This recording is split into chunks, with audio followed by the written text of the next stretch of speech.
Hi, Karina. I hope you're doing well. So I decided to create a video for the key learning experience. And for me to be able to learn is that I have to make a few mistakes in my journey. Okay.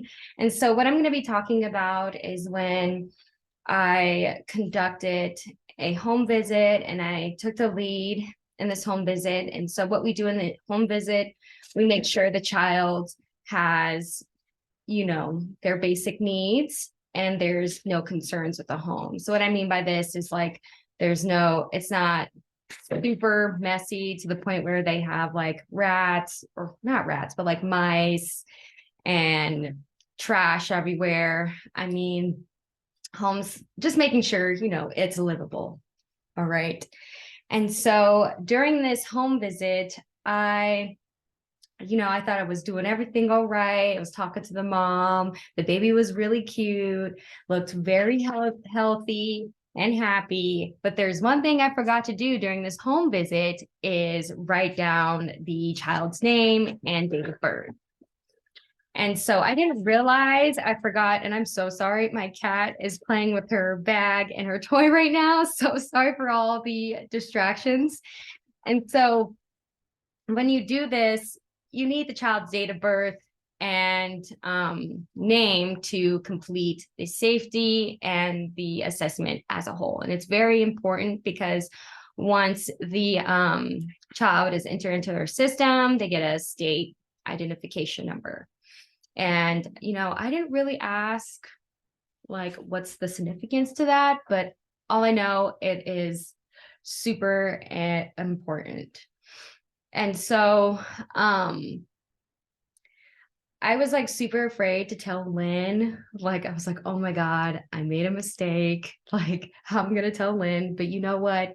I put on my boots and tightened them up and I was like, Lynn, I forgot to write down the child's name. I wrote everything else down, but I forgot the key component, the child's name and his date of birth. And Lynn was like, okay, well, you know what? You're going to have to call her all week because our assessment is closing like December 1st or something. I'm throwing out a random date because I can't remember. And so I was calling the mom for like all week, just letting her know. I was like, hey, when we did the home visit, I forgot to write down your child's name and date of birth. So can you please call me back and let me know what your child's name and date of birth, because we really need to close out the assessment. When we close out the assessment, I'll be out of your hair. So I left a voicemail like along those lines every day. And then I remember it was on a Thursday before class. And Lynn calls me back. She's like, yeah, I spoke to her this morning and she gave me the child's date of birth and name. And I was like, okay. I was like, how did you do that? And she was like, I don't know. She just answered the phone call. And I was really happy, but then like, man, I wish I was able to talk to her. She beat me to the punch. And so yeah, I was so disappointed in my no, I was feeling kind of disappointed in myself, like dang, like I wish I was able to like, get a hold of her and rewrite my mistakes. Like this is my redemption, but it didn't happen like that. And so moral of the story is make sure you document everything. And due to this experience and what I had to go through and having the mom avoiding me, because obviously nobody wants to talk to child welfare workers. And what I found out is they don't have to talk to us. So it's pretty interesting.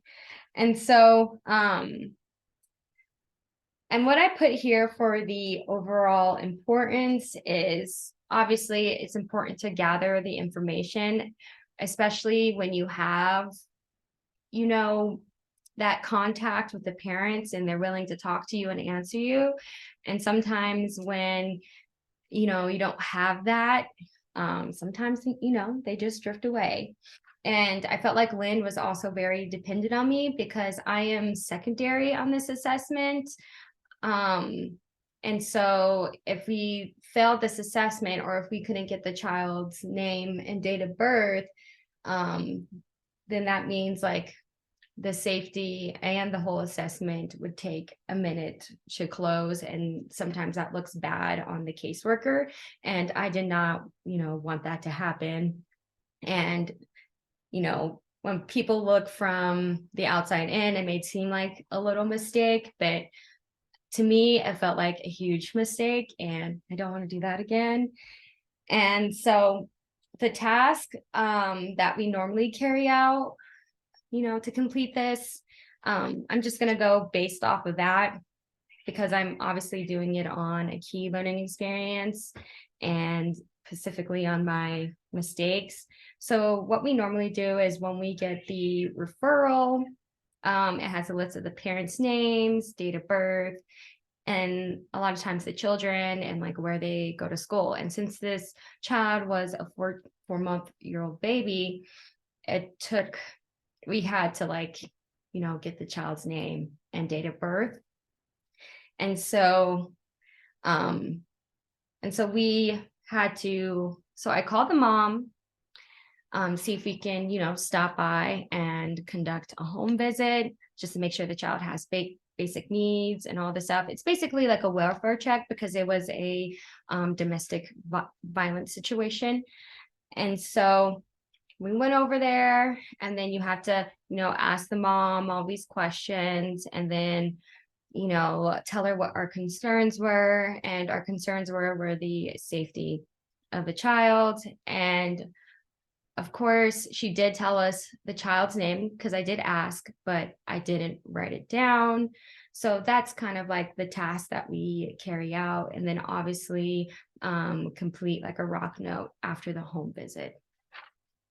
And so the skills that I've learned is obviously how big communication is. I had to communicate my mistakes, to Lynn. And then also I had to make a phone call to the parent, just letting her know like what happened. And then also like taking accountability, because if I didn't let Lynn know that I forgot to write down the child's name, I think the situation would have been a lot worse, and I wouldn't want that to happen. And then also patience, because I had to like keep calling the mom, and I kept calling her. And then Lynn, she was like, well, if she doesn't answer this next time, I'm gonna have to call the cops. I was like, why are we gonna have to call the cops? Like it was a crazy situation. And then I also learned like the importance of documentation. And it's very, significant, especially working as a case manager. So yeah, that was definitely tough. And, the lessons learned here is that write down everything. Obviously, that is importance to the case and to the investigation. Like, just don't write down, like, I don't know, something random that the parents tell you, because sometimes they do that, especially in a custody battle. So importance of documentation and writing down everything. Like, I'm never going to do this again because it was stressful. And then on top of that, I had school. I'm looking at the last question. So the overall impact. So this experience obviously impacted me and Lynn. And I was able to, learn and grow from this situation, because for someone to, learn is you're going to have a whole bunch of mistakes, and you can't be too hard on yourself. And actually, I was very proud of like how I handled it by like taking accountability and like speaking to my supervisor. And I just, felt great about that, because usually it's definitely like growing up, it was definitely hard, taking accountability, especially for myself.